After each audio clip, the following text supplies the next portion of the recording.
রাজপথ যখন কোটা সংস্কার নিয়ে উত্তাল, ঠিক তখনই সামনে এলো এক বীর মুক্তিযোদ্ধা বাবার বিরল পিতৃত্বের ঘটনা।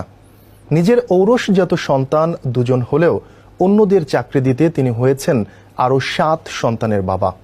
নিজের সনদ অপব্যবহার করে এদের 5 জনকে দিয়েছেন সরকারি চাকরি। তবে শুধু সন্তানদের চাকরি নয়, বাবা সেজে নিজেও রাতারাতি কামিয়েছেন লাখ লাখ টাকা। বগুড়ার সোনাতলা উপজেলার খিতারের পাড়ার বীর মুক্তিযোদ্ধা রফিকুল ইসলাম বিরল এই ঘটনা ঘটিয়েছেন, যিনি সোনাতলা উপজেলা মুক্তিযোদ্ধা সংসদেরও সাবেক কমান্ডার।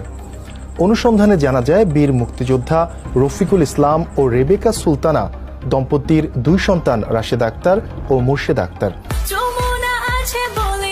যমুনা রেফ্রিজারেটর, খাবার ফ্রেশ তো লাইফ জম্পেশ।